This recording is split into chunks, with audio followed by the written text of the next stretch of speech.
Hi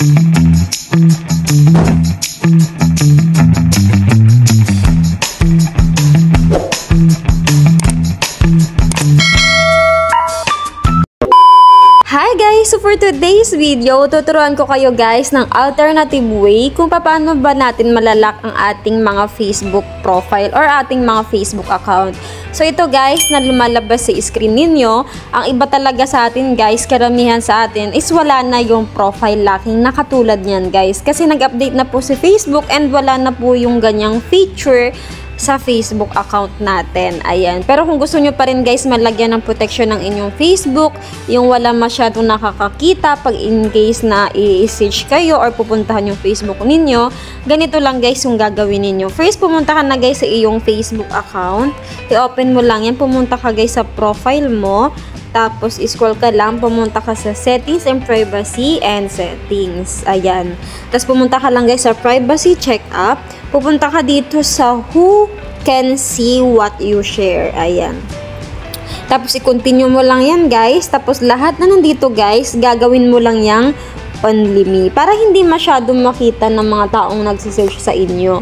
Ayan. Pero kayo pa rin guys, bahala dyan. Kung ano yung mga gusto ninyong i-only me lang or ibig sabihin, kayo lang nakakakita. Hindi nyo siya pinapublic. Ayan. Tapos pagkatapos nyan guys, i-click mo lang yung next. Ganon din dito guys. Kayo na rin dyan bahala kung alin yung gusto mong i-public lang or i-only me. Tapos pindutin mo lang din guys yung next.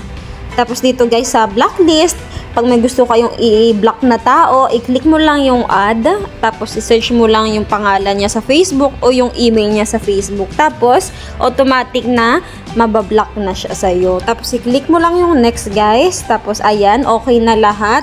Tapos, i-click mo lang yung review another topic. So, ganun lang guys. Tapos, dito ka naman sa how people can find you on Facebook. I-click mo lang yan.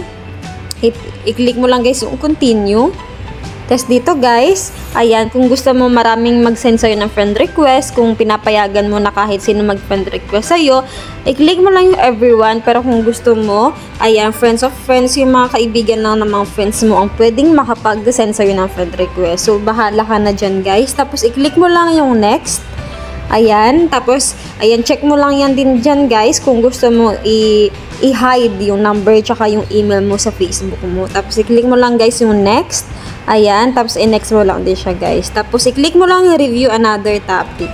So, ganun lang guys, yun lang po yung gagawin ninyo. Tapos, mag-back lang kayo. And last guys na pupuntahan ninyo, itong to guys na followers and public content. I-click mo lang yan guys. Tapos, lahat na nandito guys, gagawin mo lang yan only me.